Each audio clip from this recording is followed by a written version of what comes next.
geral aí, estava escutando o Henrique Meirelles lá no All News.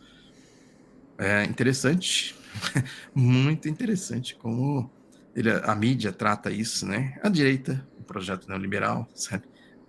Quando a gente faz a leitura nas entrelinhas, né? Quando a gente olha as coisas que estão por trás das coisas, as coisas são muito explícitas, né? Isso, agora é impressionante como isso é manipulado, como isso não chega ao destino público, como a opinião pública não tem a menor ideia do que está acontecendo. É um negócio impressionante, sabe?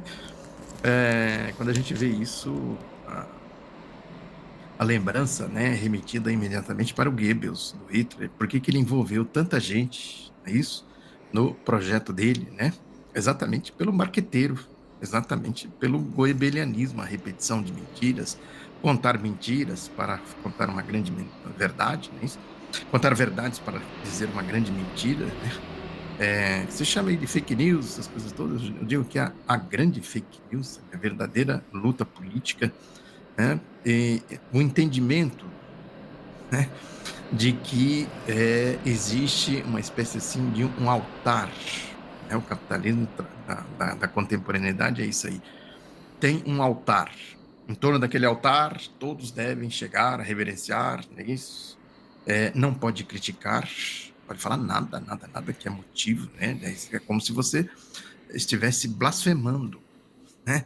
Como você estivesse atentando contra algo que é da moralidade, né? Isso é uma santidade, né?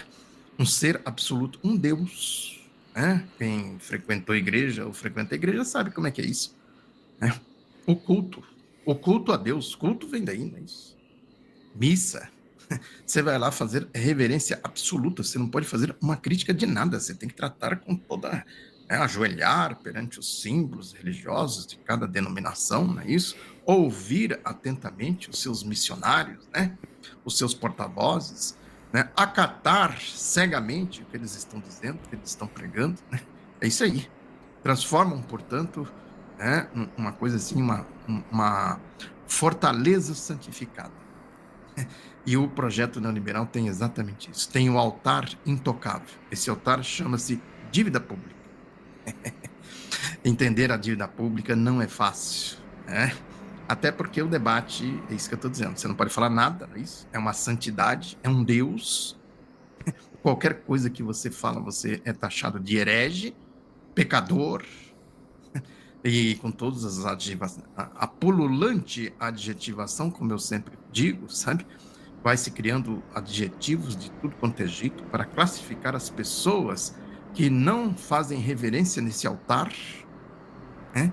Consequentemente, prevalece a ditadura, o pensamento único, é isso? A santidade, que de santo não tem absolutamente nada, né? É toda uma manipulação, uma mentira, ou seja, é uma organização de uma grande roubalheira, né? Quer dizer, o fundamento político, podemos dizer assim, daquelas questões que é preciso sempre serem lembradas, buscar sempre na recorrência do pensamento, da formulação teórica, histórica, filosófica e assim por diante, isso. Quer dizer, a história da humanidade em resumo. Como a humanidade se dividiu em classes, no escravismo antigamente, depois no feudalismo, né? O absolutismo, né? Chegou-se, portanto, ao capitalismo. Então tem a mesma lógica, o mesmo sentido, né? É como assim se fosse a Casa Grande, né? Esse altar da dívida pública é como se fosse a Casa Grande. Quem está ali no comando da Casa Grande, pegando o exemplo brasileiro, mas é o exemplo da história da humanidade, né? Porque teve o escravismo, teve aí, né, no mundo, é isso. Depois as etapas, chama-se modo de produção, como se produz riquezas, como se interagem com a natureza para fazer a produção, né, de criar os produtos.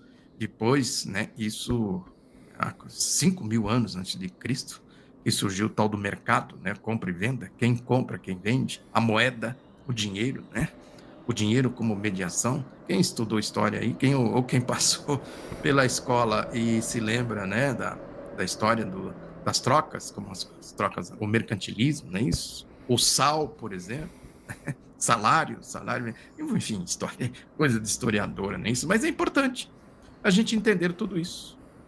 De onde vem esse altar, essa casa grande? Ninguém pode se aproximar da casa grande. Ninguém pode falar nada da casa grande. Vai para o Pelourinho.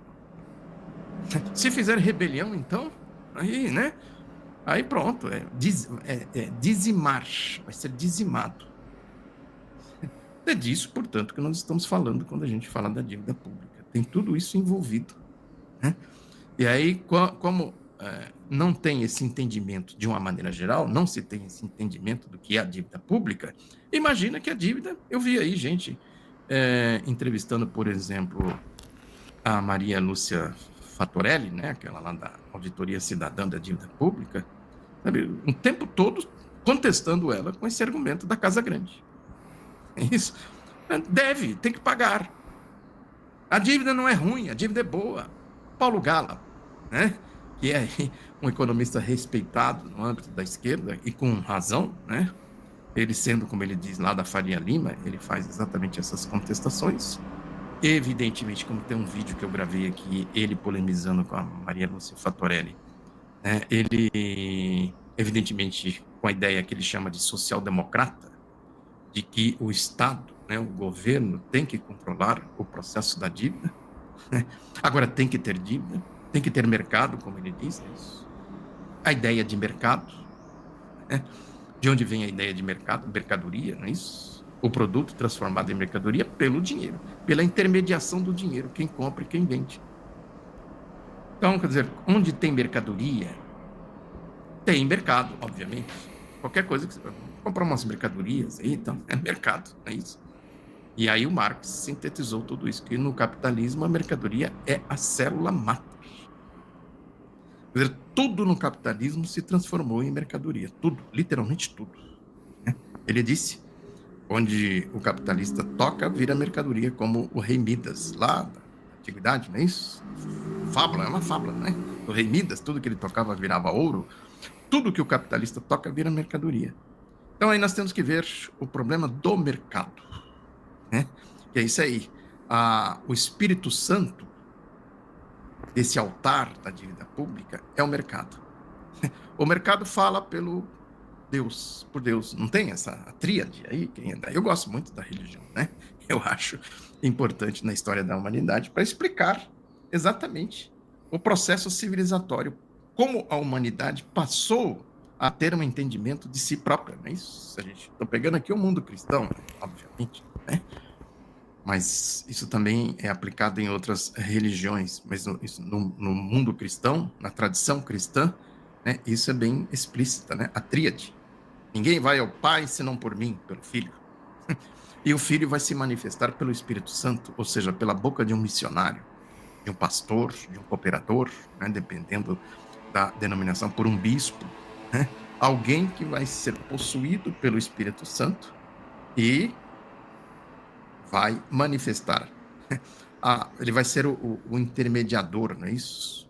Ele fala com o Filho fala com Deus. Deus fala com o Filho, Deus responde, né, para o Filho, e o Filho vai passar pelo Espírito Santo pela boca de um missionário.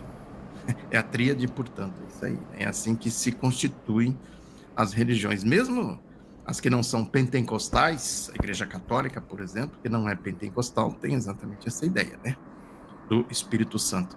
Então, é isso aí, né? O controle, portanto, doutrinário do rebanho, é isso, das ovelhas, dos fiéis, seja o nome que queira se dar aí, vem exatamente por essa ideia da intocabilidade na tríade Pai, Filho e Espírito Santo. É assim que se controla. A turma aí, né, do escravismo, usou, né, isso fundamentalmente, absolutizou isso no feudalismo, na Idade Média, por isso que é o absolutismo, não é isso? E aí isso depois é contestado pelas ideias do iluminismo, que aí você traz a ciência. Vamos analisar pela ciência. E aí surgiu, portanto, esquerda e direita, né?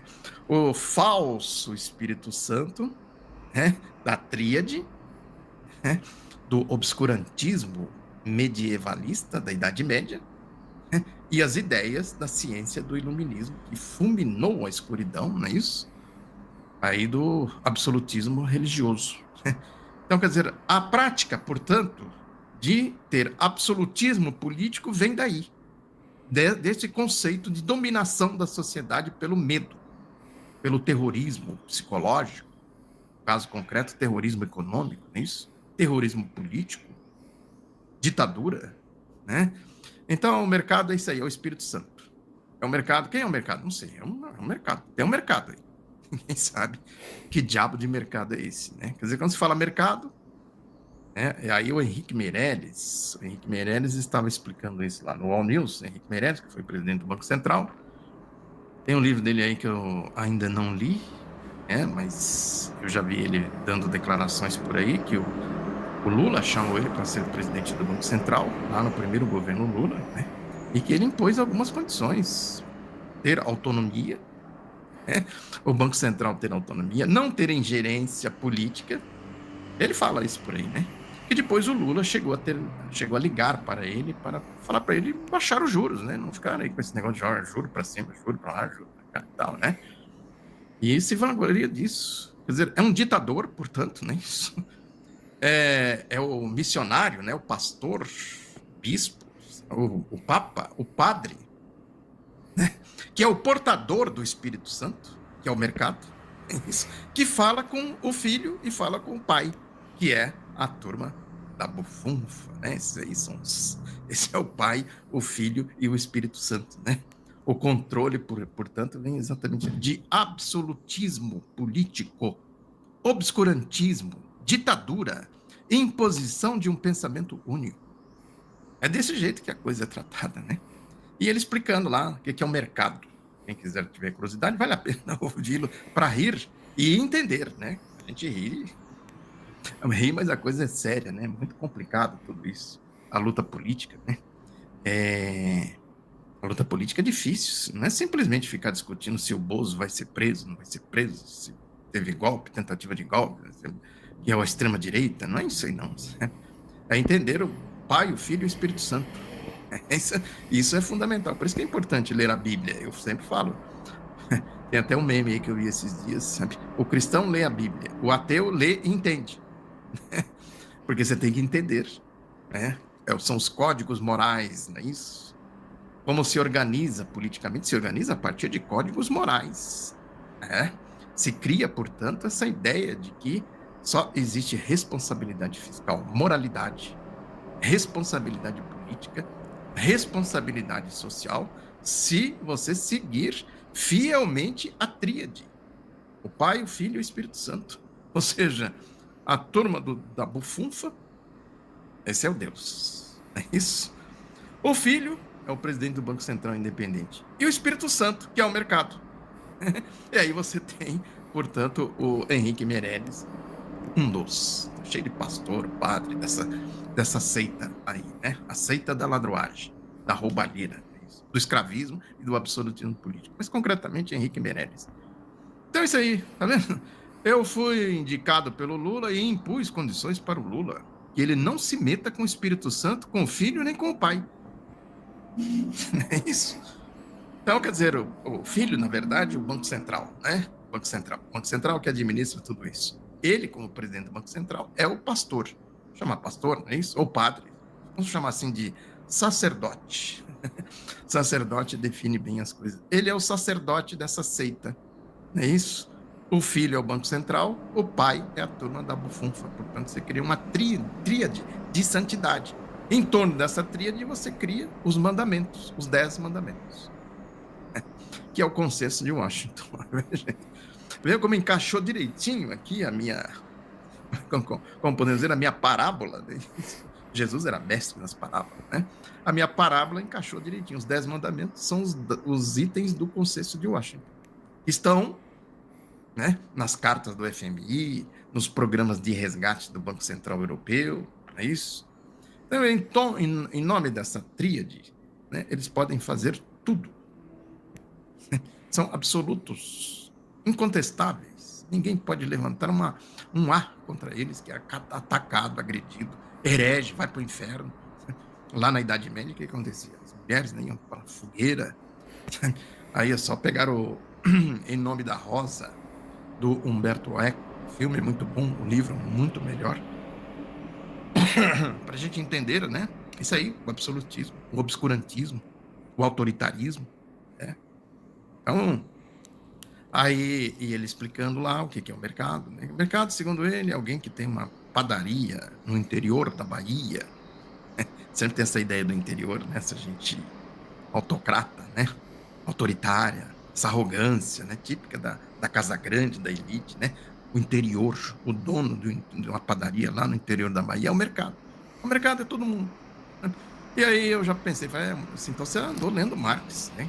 Marx que disse que, como o rei Midas, em tudo que o capitalista toca vira mercadoria. Lógico que na padaria desse lá do interior da Bahia, na palavra do autocrata, plutocrata, ladrão, corrupto, Henrique Meirelles. Aí, né, esse pastor do Deus Mercado, né, do Espírito Santo, lá no interior, né, tem lá a turma do mercado. E aí eu falei, Marx que falou, não é você. E eu sempre falo aqui do lado tem um boteco, uma padaria, daquelas antigas, daqui onde eu estou, em São Paulo. O dono, ele você não paga mais com dinheiro, né? Se você comprar uma paçoquinha ali, esse dia eu comprei uma paçoquinha e não tinha dinheiro, paguei com o cartão, né? Você aceita o cartão? Aceito. Passou lá, 4, 5 reais, alguma coisa assim. Certo? Parte desse dinheiro já vai para o mercado. É isso. O tanto que eu paguei, quanto que o dono da padaria recebeu. Então o mercado, portanto, está aí em tudo. Eu estou pagando, estou comprando, ele está vendendo, né? Agora, quem é que controla esse mercado da padaria? O banco, é isso? Ou seja, o mercado financeiro. Então você tem, portanto, no mercado financeiro, o controle absoluto, totalitário, autoritário, que isso aí é o Espírito Santo, é o mercado. Isso é o mercado. É o mercado financeiro, o mercado do dinheiro, quem controla o dinheiro, controla todos os outros mercados, inclusive a paçoquinha que eu comprei esses dias aqui na padaria.